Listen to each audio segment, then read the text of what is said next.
आं रबिराम बिथांखौ जोबोद साबायखर बावनो थांदों। मानोना बानुगावआव सिम्बरगाव बानुगाव दालाङा जोंनि मस्ट इम्परटेन्ट बे एरियानि थाखाय। बे दालाङा जायोबा जोंहा गामि हिसाबै बानुगाव फाख्रिगुरि ओरै रानीघाट जोबोद जोंनि एरिया सेफटि जागोन दैनि सायाव। आरो बेबायदिनो दिनै बे दालां जानाय लोगो लोगो जोंनि थांलाय फैलाय कमिउनिकेसना क्लियार जागोन। दिनै जोंहा क'क्राझाराव थांनो गोनां जायोबा दिनैहाय बे लामाजों सिम्बरगाव हिसाबै दिनै इन्जिनियार कलेज दं, बड'लेण्ड इउनिभारसिटि दं आरो केन्सार हस्पिटाल दं। दा बाहाय थांलाय फैलाय लामाया जोंनि थाखाय सर्टकाट जागोन। बेनि थाखायनो जोबोद गोजोननाय दं। दा बे दालां जानाय लोगो लोगो रबिराम बिथांखौ गोसोखांनांगौ जोङो जायो। दा बिथाङा गामि हिसाबै बेखौ थै-थां नाजानानै जोंनि बे थांलाय फैलाय लामाखौ क्लियार खालामनानै होनायनि थाखाय बिथांनिसिम जोबोद गोसो गोरबोनि साबायखर बावनाय थाबाय। अन्थाइबिल VCDCनि चेयारमेन जानानै बे दालां जानायाव हाजासे गोजोननाय दं आरो बाहाय जेबो आपत्ति गैया। बे दालां जानायाव एरियानि मानसिफ्रा सापर्ट दं। रायजो राजाफ्रा बे दालांखौ जाजानो लुबैनाया 100% क्लियार जानानै दं। जानो हागौ जेनेबा बानुगाव फाख्रिगुरि आरो गाग्रागुरि बिदि नङा। बेयो लामाया जाहैबाय सारा जोंनि बुहुमनि बा BTRनि लामा जागोन आरो बियो। दा बेहाय जाहैबाय जोंहा अबजेक्सनाथ' थानो मोना, खिन्थु जोंनि रायजो राजाफोरखौ जाहैबाय जों हागौमानि जोंनि माबायाव अकुपेट खालामनानै दा मोजां क्लियारै खिन्थाना होनांगोन आरो होमबासो बे लामाया साक्सेस जागोन आरो आंहाबो सापर्ट दं आरो। खारन माने बे अनलि जोंनि गामि दरथामनि लामा नङा, बे सारा जोंनि BTRनि लामा हिसाबै आरोखि। बे नैबे गोदानै सेंसन जानाय जोंनि बे बानुगाव आरो फाख्रिगुरि गाग्रागुरिनि गेजेराव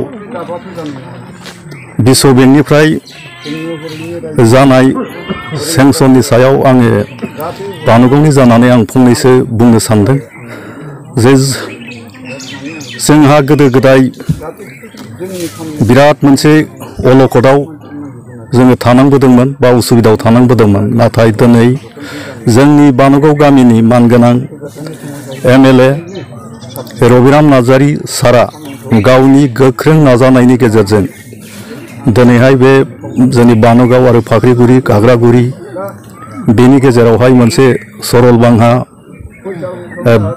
दालां बेखौ लुफुंनो लानायाव आङो बानुगावनि जानानै आं खोब गोजोननाय मोनदों। दिनै जों बिनि सायावनो मोनसे गुवारै सावरायनाय मोनसे सावरायमेल लेंदों।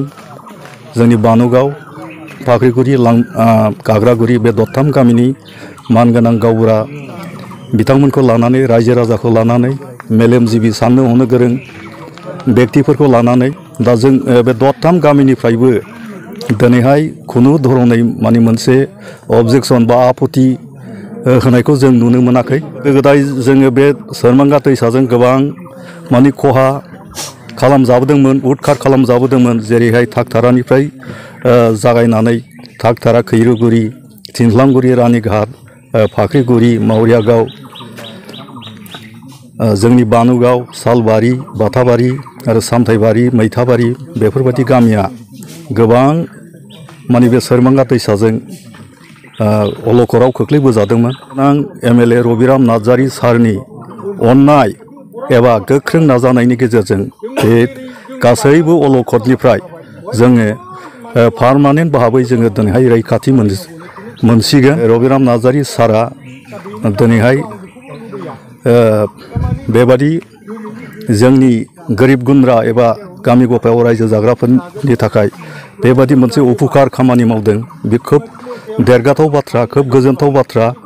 बिथांनिसिम आङो आरो बे बानुगाव गामिनि गावबुरा जानानैबो आरो आं बेक्तिगत भाबैबो आङो बिथांनिसिम बा सारनिसिम आंनि रोजा रोजा गोसो गोरबोनि अननाय सिबिनाय आरो अननाय सिबिनायजों लोगोसे आङो रोजा रोजा साबायखर जासिबाय। आङो फाख्रिगुरि गामिनि गावबुरा जानानै नैबे बानुगाव आरो फाख्रिगुरि सोरमांगा दालां जानायाव आंहा ओरैबायदि गोजोननाय दङ जे जाहाथे जोंनि कमिउनिकेसन एबा थांलाय फैलाया जेरैबायदि गेप्स जानानै एबा गोदोनानै दङमोन दा बेहाय बे गोदोसोनानै थानाय लामाया जे जाफुंसारनो नागिरदों बेवहाय आङो फाख्रिगुरि गामिनि जानानै खोब गोजोननाय दं आरो जाय बिथाङा बे खामानिखौ जाफुंसार होदों बिनि सायाव रोजा रोजा साबायखर आंहा जासिनाय दं आरोखि। जेबो बुंनांगौ बाथ्रा गैया। आं ओरैबायदि गोजोनदों जायखौनाखि आङो भाषाजों फोरमायथिनो हाया आरो बे हाबायावहाय बे दालांखौ मावफुंनो लानायावहाय जाफुंसार होनायनि थाखाय आङो मानव गेदेर श्री रबिराम नार्जारि दतमानि सोनाब दतमानि मानव गेदेर MLA बिथांनिसिम सानख'हायै रोजा रोजा साबायखर बावनाय थाबाय। आं सानो जाहाथे बे लामा दाफुंनायावहाय जेबो आफाद खैफोद जाया, जानायाथ' जाखाबाय। आङो बिथांनिसिम MLA सारनिसिम रोजा रोजा साबायखर थाबाय।